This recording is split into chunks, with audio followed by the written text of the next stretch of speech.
Welcome to the future. PBS Digital. In the heart of New York, one of the city's most valuable pieces of real estate has stood empty for years. There are plans to build anew, but the cranes stand idle, as if wary of the ghosts that will haunt this place forever.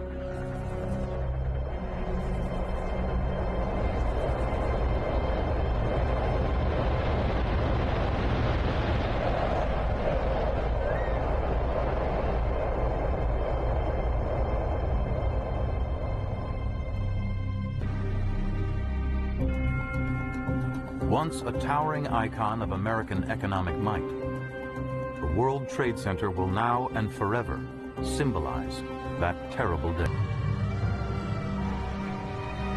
As chief engineer of the World Trade Center, Leslie Robertson was responsible for its strength and safety. Ground Zero was a very disturbing place for me.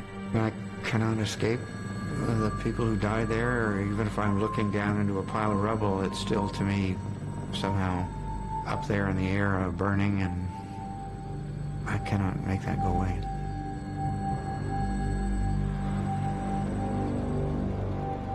The fall of the Twin Towers would spark 2 federal investigations and produce 30 proposals to change the nation's building standards. But as other countries build soaring skyscrapers with vastly improved safety features, America still lacks national guidelines 5 years after 9/11. The thing that frustrates me the most about all of our reaction to the World Trade Center disaster is how long it has taken to take action. We need more staircases, we need fire-resistant buildings, we need structures that are more resistant to collapse. Those things were obvious within the days after the event. Most experts agree we can make our buildings safer. But at what price? How safe is safe enough? And can the answers be found buried in the rubble of the nation's most shocking?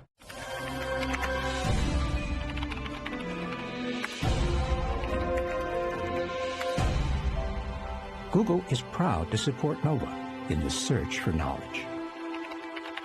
Google. Major funding for NOVA is provided by the Howard Hughes Medical Institute, serving society through biomedical research and science education, HHMI. And by the Corporation for Public Broadcasting, and by contributions to your PBS station from viewers like you. Thank you.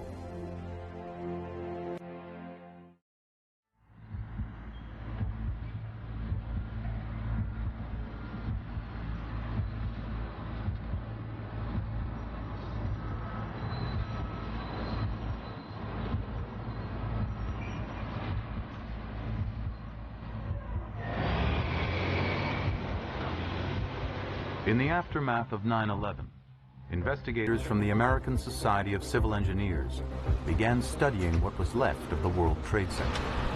These were hollow sections. Been around up there. This would be an interesting piece for the fire guys. Yeah, well. Tasked by the federal government to try to determine what caused the collapse, the team was given 6 months to come up with some answers. Part of the column extended from floor 39 to 41. The group's leader was Eugene Corley, whose experience with the Oklahoma City attack made him the logical choice for lead investigator.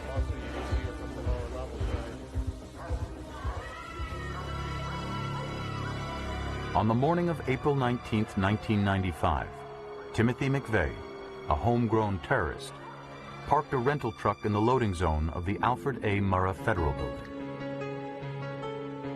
The Murrah Building contained regional offices of the Secret Service, DEA, and ATF, federal anti-crime agencies. And McVeigh and friends were angry at the federal government.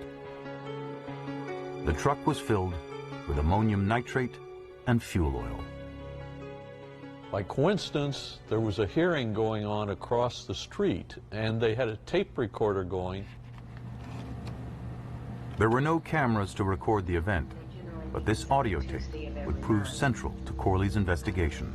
And it starts out with the people talking about the water resources hearing. Basically, there are 4 elements that I have to receive information regarding.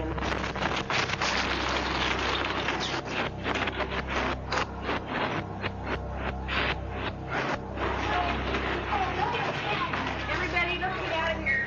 Now, watch the electricity on. The tape recording would give Corley critical information for analyzing the attack. So we needed to find out how long it took the building to collapse. And this shows the graphic output from the sound tape. And it starts out with the people just talking. Then we were able to analyze where the blast occurred, which is this section right here, this very small section. Then there's a slight pause followed by very loud sounds of the building collapsing. That is a period of approximately 3 seconds. With only 3 seconds, no one had time to get out. Most died because the building collapsed on them, not from the bomb itself. But why did the Murrah Building, a modern structure built to strict government standards, collapse so easily? This was the central question in Corley's investigation. The Murrah Building had been very well designed, and the records indicated it was well constructed. The Murrah Building was 9 stories tall, supported by 11 columns spaced 20 feet apart on the upper floors. And on the lower floors, the designers created an attractive 2-story lobby by reducing the number of columns to 6, which opened up the space.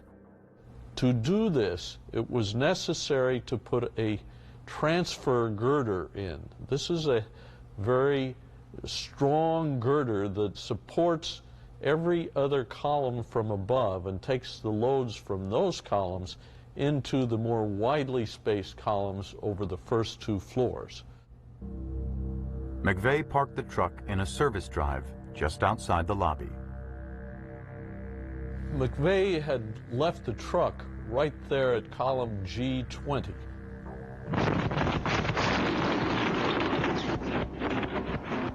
The explosion created a very large crater in the street and took out column G20. It also took out column G24 and G16.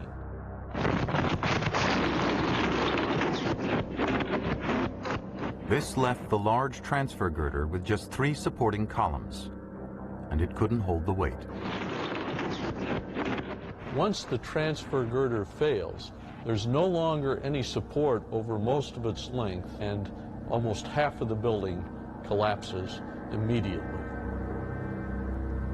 Whether McVeigh knew what he was doing or whether it was luck, he parked it in the place that it would do the most damage to the building. In engineering terms, what happened in Oklahoma City is called a progressive collapse, the worst-case scenario for any structure. A progressive collapse is when a key member of a building is knocked out for some reason, and the collapse of the building extends well beyond where that local damage occurred. The Murrah Building met all the building codes. But those codes did not require major structural features, like the transfer girder, to have a secondary support system. In this case, stronger base columns or additional underpinning that tied the girder more firmly into the end columns might have prevented the collapse. In the wake of the 1995 disaster, Corley's team recommended that backup systems to prevent progressive collapse become mandatory. But the codes were never changed.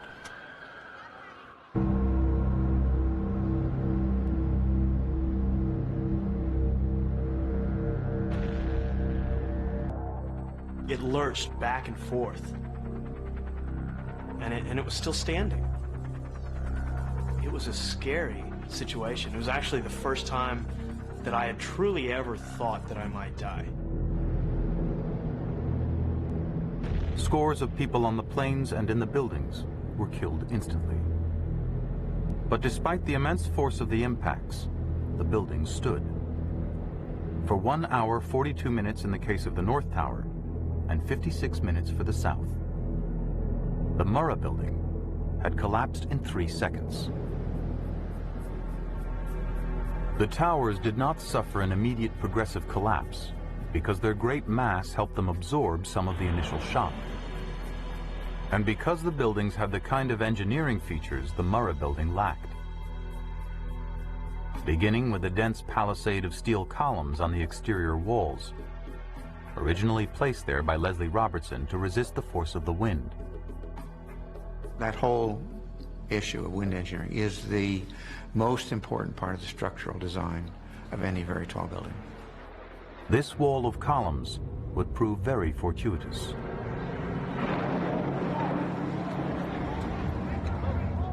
Although extensively damaged, the sheer number of columns gave the building added support.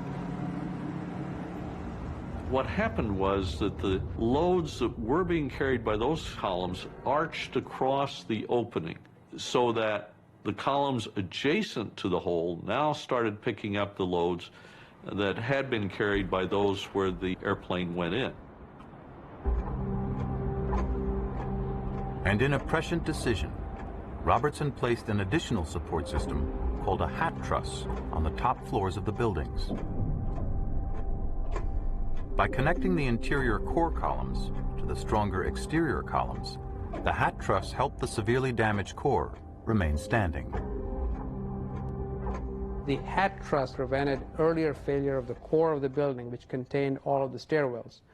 Had the core failed earlier, there would have been a much larger loss of life than we actually saw on 9/11.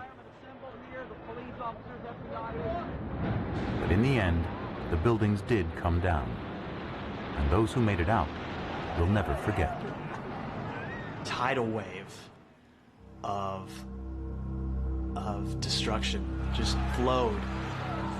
And the man kept saying, "We're the lucky ones. Keep going. We're the lucky ones. We're the lucky ones." We lost 61 dear friends that we worked with and laughed with for years. Deeply saddened that they aren't here.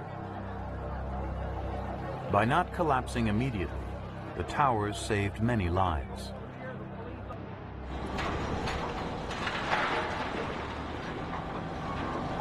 After several months of intensive study, the American Society of Civil Engineers delivered its verdict. The buildings we found performed well, and there was no trade-off of safety for economy in construction. But these conclusions did not satisfy some family members of the 9/11 victims.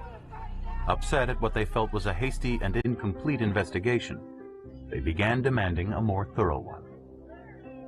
We're asking for everyone to join us, and we're asking for God to bless us today, that we will have safe buildings and we can go on with the future of this city the way we want to. Thank you very much.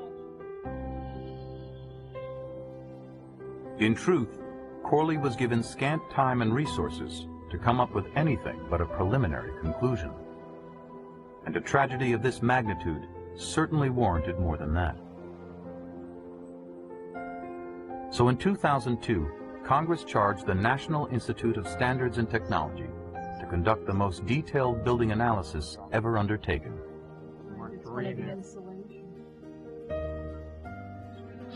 That one appears to be open. The biggest hurdle for the NIST team was the lack of physical evidence they had to work with. For most investigations, you usually have a building to investigate. So we had to recreate in great detail what happened on 9/11. And that's why the need for a painstaking reconstruction of the entire process. They looked at 1,000 hours of videotape, meticulously measuring the visible damage. They tracked temperatures inside the buildings. They staged model fires to measure their effect on everything from office furniture to steel columns. And they created computer models to help them assess the extent and location of the damage. all in an effort to understand exactly how and why the towers fell. Their prime suspect was the building's floor trusses. When construction began on the towers in the 1960s, Leslie Robertson stabilized the tall steel columns with the building's floors. The large, heavy floors were supported by thin steel members called trusses. Floors could collapse. The buildings could fall. Soon after 9/11, there was a lot of concern about the role of the floor trusses from the experts who had looked at the buildings, as well as from the lay public. And so we wanted to make sure we looked at this carefully and with full detail so that we could then make a definitive finding. NIST computer simulations show the mostly aluminum planes shredding on impact, but the steel engines tore through multiple floor trusses, and the fast-spreading fires subjected them to intense heat. So in the immediate aftermath of 9/11, many experts wondered if these trusses were too weak to handle a building under stress. Had the floor system been more robust with much stronger connections between the exterior and the inside, I think the buildings probably would have lasted longer. Would they ultimately have collapsed? Maybe not. Another suspect was the fireproofing that covered the trusses and other steel members. It was clearly blown off by the airplane impacts, leaving the steel exposed to the fires. Once you lose spray and fireproofing, you have bare steel. And once you have bare steel, you don't have a fire rating anymore. Prior to 9/11, the public, I believe, felt that steel was fireproof and was not affected by fire. In fact, all building materials are affected by fire. When the temperature goes up, each building material that is used loses strength. This was particularly true for the lattice-like floor trusses. They were thin and difficult to fireproof evenly. And after extensive testing, NIST found that some of the longer trusses did not meet the 2-hour fire rating mandated by the building code. But as they studied the minute details of the collapse, they made a remarkable discovery. One that would not only provide a final verdict on the trusses, but would completely revise previous theories of how the towers fell. In 2002, when you did it previously, you showed that the floors actually pancaked. And we did not see any evidence of pancaking in the videos or photographs we have. By creating computer-enhanced images of the exterior walls, NIST discovered that the truss connections did not fail. In fact, the trusses stayed connected to the columns even as they sagged from the heat. They pulled on the columns, bowing them inward nearly 5 feet in some areas, until the columns reached the breaking point. Suddenly the columns snapped, and as a result, the entire top of the building came down, pretty much in free fall, because the kinetic energy that was unleashed was just huge. After months of analysis, NIST concluded that the World Trade Center had no structural flaws that could account for its collapse. It was the interplay of impact damage and fire that brought the towers down. It was the combination of the impact, the fireproofing that was dislodged, and the jet fuel fires that caused the buildings to collapse. These buildings were sound, well-designed, highly innovative, and there was nothing that could have changed the outcome on 9/11. This was the same conclusion Corley had reached 4 years earlier, and would finally close the books on the engineering of the World Trade Center. For Leslie Robertson, so anguished by the tragedy, the criticisms of his building had hurt him deeply. Initially, many architects and engineers stepped to the cameras and spoke out about the project without having very much information, and that has done us as a company, and I would say the relatives of the survivors disservice that was totally unnecessary. The structure was very robust, and that's what all structures should be. But on 9/11, there were problems that went far beyond the physical strength of the towers. Fire control, communications, rescue procedures, and the entire evacuation process were all severely tested that terrible day. And NIST's final report addresses these problems with 30 recommendations for improving safety standards in American building codes. One of the first centers on the type of spray-on fireproofing that is still the industry standard. Fireproofing should be improved by enhancing the bond strength of the fireproofing and by increasing the quality control when it's applied in the field. Protecting a building's structural elements from fire has always been a key provision in American building codes. But now, the kinds of materials used and their ability to stay more firmly in place have come under intense scrutiny. What happened on 9/11 really focused our attention on issues that were always there, but were a little less important when we weren't dealing with the possibility of deliberate damage to buildings.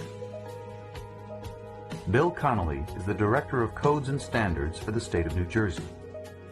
He believes building codes should be changed as a result of 9/11, starting with tougher requirements for fireproofing. There are lots of ways that spray-on fireproofing could be dislodged and knocked off. It could be a blast, a much smaller blast. It could be the elevators going up and down the building, which shake the steel. It could be ongoing maintenance activities. If people get into the suspended ceilings and they're working with the wiring or the ducts, and they knock it off if it's not particularly strong. But it's fundamental that it stay in place, because if it's not there, the steel simply will not resist a fire in any building, and collapse is almost inevitable. Here's an example of fireproofing that has greater bond strength and density. It's mixed with cement, so it's far more difficult to dislodge than the standard spray-on foam. But it costs more. Another type of fireproofing is applied like paint and bonds tightly with the steel. In a fire, it bubbles up into a thick insulating layer. But it's expensive, so most builders still apply the kind of spray-on foam used in the World Trade Center and easily met code requirements. But there were no requirements for impact resistance.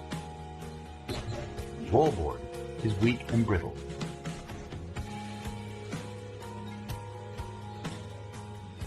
On 9/11, this weakness had tragic consequences. In the areas of direct impact, the plane severely damaged the interior cores, destroying emergency stairs, elevators, and sprinkler systems. With the stairs and elevators gone, those above the impact zones were trapped in a mounting inferno that reached 1,800 degrees. The people above, obviously they're suffering terribly. The people who elected to take their own destiny in their hands by jumping, I mean, it must have been incredibly awful place above the impact. Above the impact zone in the South Tower, one damaged staircase remained passable. Impact zone barely escaped before the South Tower collapsed. Nearly 1,000 people trapped in the North Tower died. Since stronger walls may have prevented complete destruction of the stairs, another key NIST recommendation is to harden stairwells with more concrete and steel. And the agency is also calling for improvements to evacuation planning and the design of emergency stairs. We got onto the staircase and it was congested. It was very congested. It was moving, but moving slowly. There were just so many people, and the stairwells really, literally couldn't hold more than 2 people abreast. The fire department started coming up, I would say, down in the lower floors, about 30, 31, and we were forced then to merge into single file. The way I see it is, if it takes me more than 5 minutes to evacuate, I do not belong in there. Although most people were able to evacuate safely, many experts agreed we were lucky the towers were only half full when the first plane struck at 8:46 that morning. If the buildings were full, the evacuation time would have been longer, so many people would be standing there waiting for others to clear the bottom of the stair. And so some people would still be waiting when the towers collapsed, and there would have been many more deaths.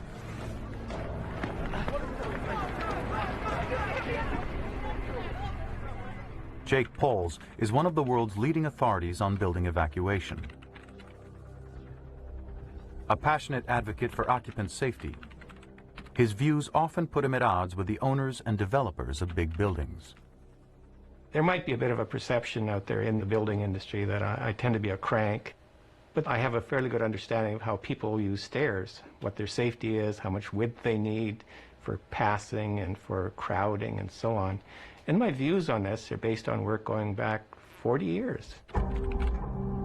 His major concerns center on time. He's convinced that designers and code writers do not have a clear understanding of how long it takes to evacuate a big building in an emergency.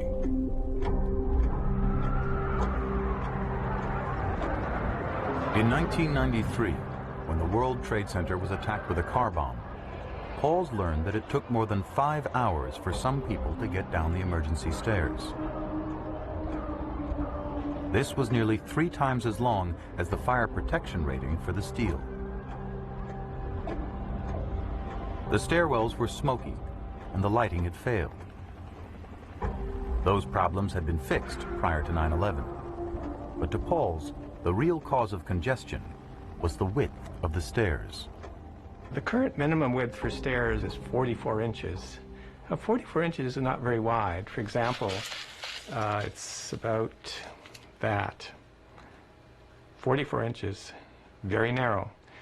And it came from work done about 100 years ago with somewhat smaller people.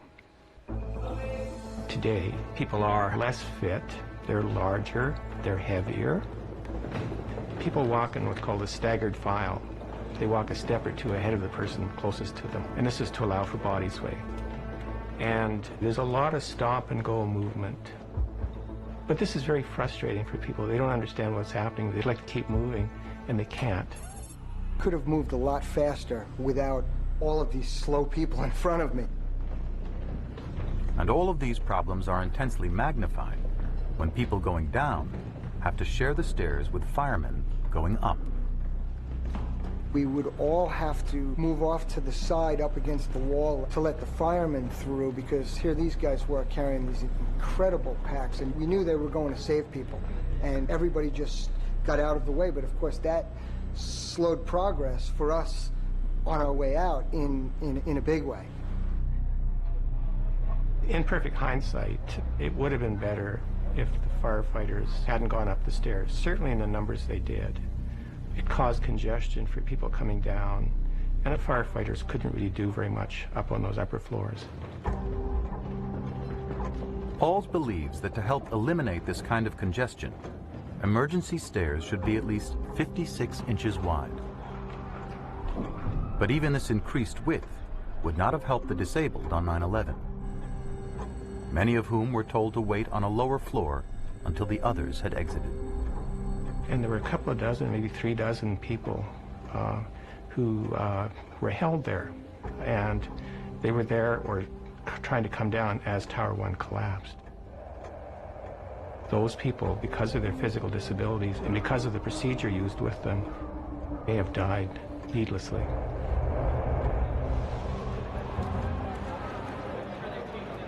When exit speed is critical, as it was on 9/11, any delay could mean the difference between life and death. So why do tall buildings have so few escape routes? The reason may come as a surprise. Building codes traditionally have not been designed to accommodate a full evacuation of a building. Most people think that when you're in a building and the fire alarm goes off, you all go out. We all have that experience from elementary school. We've all been through fire drills, and we understand the fire alarm goes off and everybody leaves the building. And a building that's 80 stories tall, where it's going to take 2 or 3 hours for everybody to leave the building, we don't take the same approach. The conventional wisdom at the present time has been that people will be defended in place. They'll be encouraged to stay where they are. People obviously from the fire floor will move, maybe the floor just above and just below, but other people will remain in place. This protocol is based on 2 critical assumptions: that fires will start small and spread at a rate that sprinkler systems or firemen can manage. And if the fire does get out of control, people will still be able to escape through fire-protected stairways. 9/11 proved that neither of these assumptions could be counted on, and prompted NIST to make its most controversial recommendation. Based on these findings, we also have made recommendations for a tall building to be able to evacuate fully in an emergency. Designing big buildings so everyone can exit at the same time will increase building costs. More and wider stairwells, better fireproofing to protect against collapse, and specially designed elevators for firemen or evacuees will not come cheap. And many experts believe these recommendations are an expensive overreaction to one very bad day. At a research lab in Massachusetts, fire protection engineer Jonathan Barnett contends that it's ordinary fires, not jet fuel fires or airplane attacks, we need to worry about. And protecting high-rise buildings from most fires is something we already do pretty well. Prior to 9/11, we've never had a collapse of a protected steel building. We put fireproofing on our buildings so that they don't collapse in case of a fire, so that there's time to get people out, so there's time for a fire department to go in and put out the fire. A key member of Gene Corley's original investigative team, Barnett has studied all aspects of fire protection, from clothing to sprinklers. He argues that the costs inherent in NIST's recommendations are not justified, given the history of fires in tall buildings. The risk of dying by fire at home is far greater than the risk of dying in a high-rise office fire. High-rise buildings in general are safer than other buildings. Based on the numbers, Barnett is right. In the U.S., from 1995 to 2002, 53,000 people died from fires in homes and low-rise buildings. Not counting the World Trade Center, fewer than 100 people died in high-rise fires. Serious high-rise blazes are rare. In every case before 9/11, the building remained standing, and virtually everyone got out alive. So if fire is the major threat to occupants of tall buildings, do we really need expensive code changes? I don't want to spend money if I'm not going to get value for my money. The probability of a fire that gets out of control in today's world is very small. There's 2 sides to the traditional risk equation: the probability that something will happen and the consequences if something happens. And the 2 of them together add up to the risk. Most of those people that talk about what has happened statistically in the past are just focusing on probability. It doesn't happen that often, so we don't need to worry about it. We also need to look at the other side. It doesn't matter if it doesn't happen often, if the potential consequences are huge. After Oklahoma City and 2 attacks on the World Trade Center, it's abundantly clear that fire is not the only threat to buildings and their occupants. Terrorists who know what they're doing, and many of them are engineers, could deliberately knock out a sprinkler riser before starting a fire, or put a chemical agent into the air handling system of the building. Any number of possibilities related to terror. Overseas, terrorist bombings have been a serious threat for decades. To help prevent such attacks, key U.S. facilities are now protected with armed checkpoints. And and set farther back from roads to keep car bombers at bay. Similar safety procedures can be found at important buildings in the U.S. as well. But as we've seen time and again, from Oklahoma City to the Middle East, if buildings are bombed, they can collapse, and deaths invariably follow.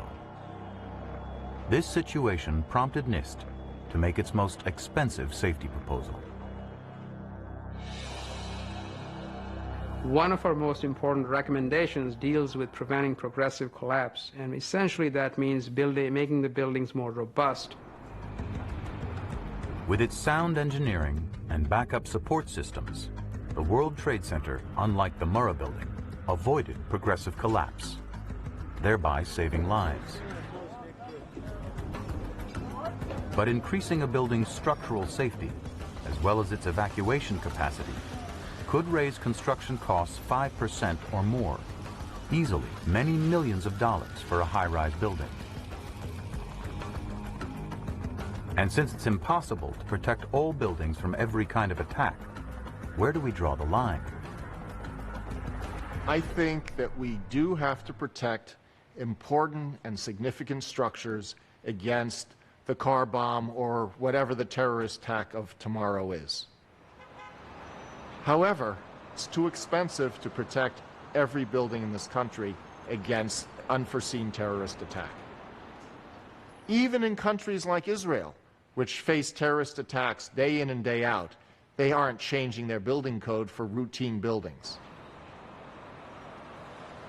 In America, the question of how or even whether to improve big building safety is still being debated.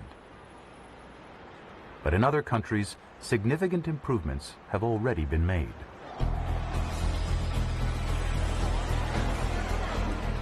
In the burgeoning metropolis of Shanghai, the streets are jammed day and night.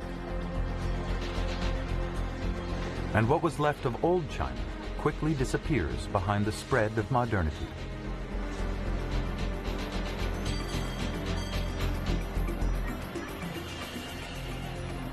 In a city where land is scarce and expensive,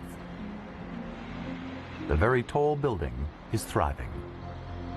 Ironically, since 9/11, there perhaps have been more tall buildings proposed around the world than at any point in history, mainly because we have greater population densities, particularly in places like Asia.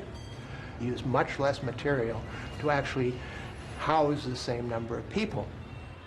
Shanghai will soon lay claim to the tallest building in the world, ironically called the World Financial Center, which will soar 101 stories, topped by a giant opening that frames the city. The new building will be so tall and majestic, it's destined to become the visual icon of Shanghai, as surely as the World Trade Center once symbolized New York. So perhaps it's fitting that Leslie Robertson leads an engineering team that will forge a building that defines its city. Actually, there's a beam across here which will hold up the glass. Yet it wasn't so very long ago that Robertson wondered if he would ever work again. With the disaster of the World Trade Center and the fact that the structure ultimately collapsed, I felt that it would be a kind of the end of our company. I thought it might be the end of me as an engineer. But architect Bill Pedersen did not hesitate to bring Robertson on board the World Financial Center design team. Leslie Robertson perhaps had more experience in the design of the tall building than almost any other structural engineer. We had absolutely no concern about his ability to design a structure that was extraordinarily safe and efficient. The building in its lower levels will be used for retail spaces, for museum spaces.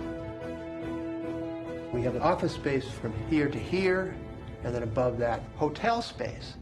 The last 80 meters of the building, and it's not well represented with a wooden model, but the last 80 meters of the building are all glass. So you can stand here and look all the way up to the top of the building. Here we will have observation platforms, museums, dining facilities. It is a portion of the building which in fact contributes to the entire city. It's like the Eiffel Tower, the place people can enjoy the city from. On any given day, more than 20,000 people will occupy the World Financial Center, making building safety paramount. And as with all very tall structures, the threats that need to be accounted for first are the natural ones, like earthquakes, and in this region, typhoon winds.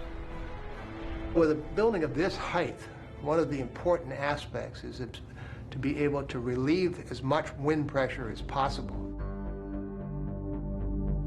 Pedersen's solution for alleviating wind pressure is the giant aperture at the top, allowing the wind to blow through the top of the building instead of buffeting it.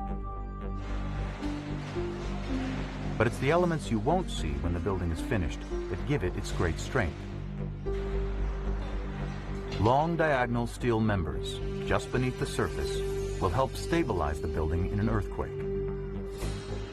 And the exposed orange trusses that belt around the building attach to small columns on the facade, huge columns on the corners, and through slanting girders to columns in the core. All these elements tie together the entire structure and create an open, welcoming, and protected environment. So super columns, diagonals, belt trusses, outrigger trusses, and the central core are all brought together in a single unit.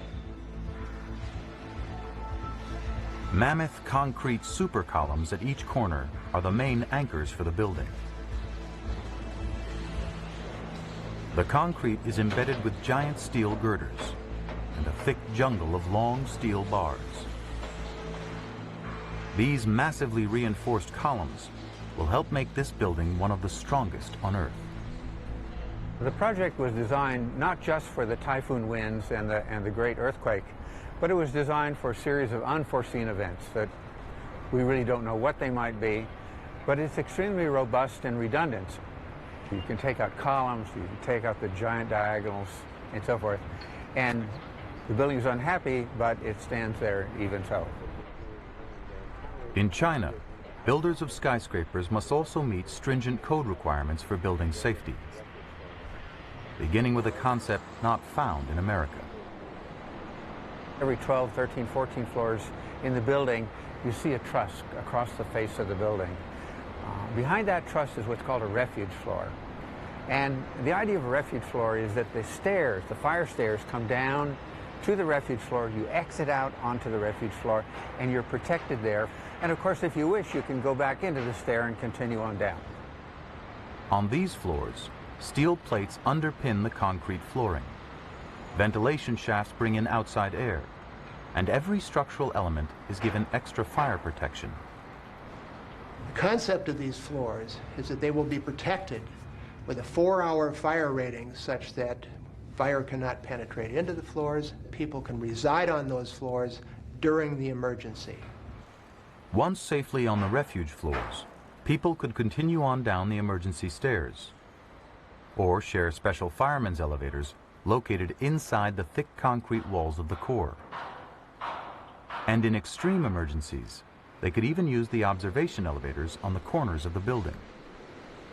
We have 2 elevators which run all the way up to the top observation platform, which are intended primarily to handle visitors that are coming to that observation platform. But after 9/11, we decided that we wanted to also allow them to stop at the individual refuge floors such that they could assist in evacuating people from the building.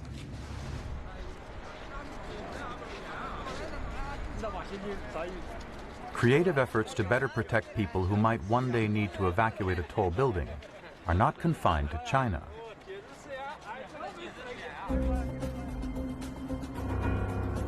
Back in New York, the building known as No. 7 World Trade Center is almost complete. Its predecessor had also collapsed on 9/11, and the new one has been constructed with an eye to lessons learned. A dense fireproofing material covers the steel, which better protects it from impact as well as from fire. Strong steel beams help support the wide-open, light-filled office floors. And a thick concrete barrier protects the elevators and staircases in the core. But it's the lowly exit stairs that are one of the building's main attractions. Carl Galeotto is the building's architect.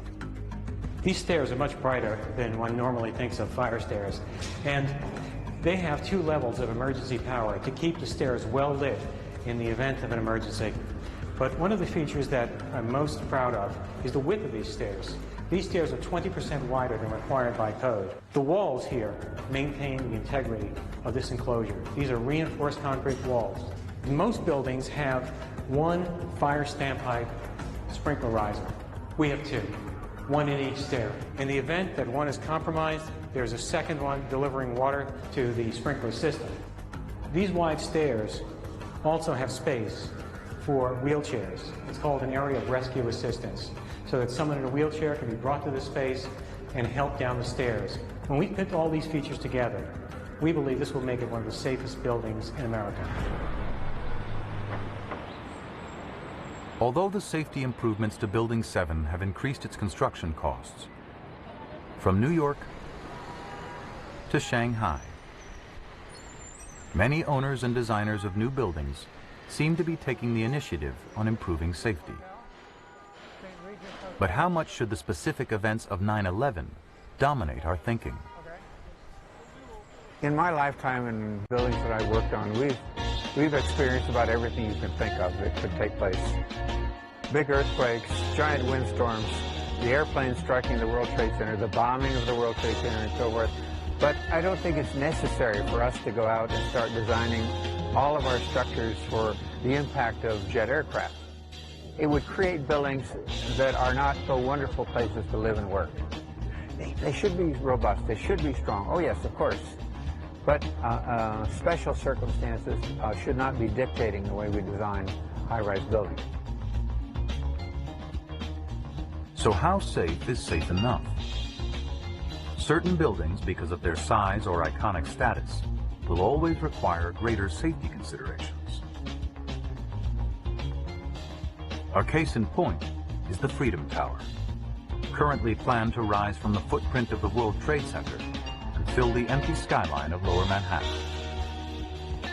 Its design has been a matter of great controversy, but from its strong exterior walls to its hardened interior staircases, this building promises to be one of the safest in America. We've done all sorts of extremes to make this a building that is responsible in every possible way, that has all of the safety redundancy features that one can imagine, that is safe, long enough for people to get out if there is a fire or a hurricane that breaks glass or whatever disasters could happen. So I think we've made a tremendous leap forward for how we build skyscrapers in the United States. Clearly, the Freedom Tower has a special reason to strive for a higher safety standard. But the real question is whether all the safety issues raised by 9/11 will finally be addressed with new national building codes. The thing that frustrates me the most about all of our reaction to the World Trade Center disaster is how long it has taken to take action. I think we need more staircases, we need more fire-resistant buildings, we need structures that are more resistant to aggressive collapse, we need better command and control systems built into the building to support fire department operations. Those things were obvious within the days after the event, yet we have taken a very long time to get to the point of even talking about getting them into our code. There is still much debate on whether to accept the NIST recommendations for changing our safety codes. A final decision will have to be made by state and local building officials. But to the survivors of 9/11, the decision should already be clear. I think it's important to improve the way new buildings are built so that as buildings kind of change over and out with the old and in with the newer ones are better. They're better for my kids. They're better for everybody's children. Will 9/11 leave a legacy of safer buildings for America? 5 years after the tragedy, the answer is still unknown.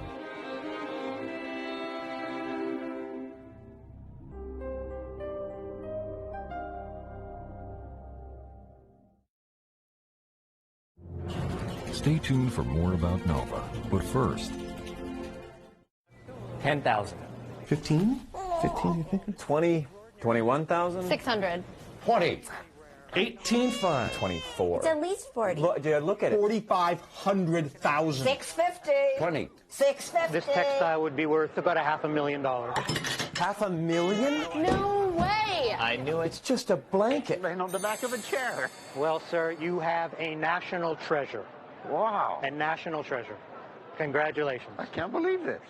Next time on Nova, Anatomy of Hurricane Katrina. Water never stopped coming in. I started to panic. The story starts long before the storm, and it isn't over yet. I don't think New Orleans will ever be the same.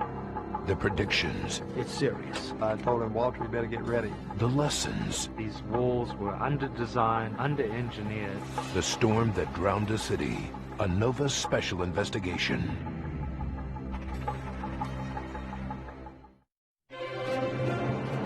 On Nova's Building on Ground Zero website, follow a detailed analysis of the tower's collapse and hear recommendations for safety improvements on future skyscrapers. Find it on pbs.org.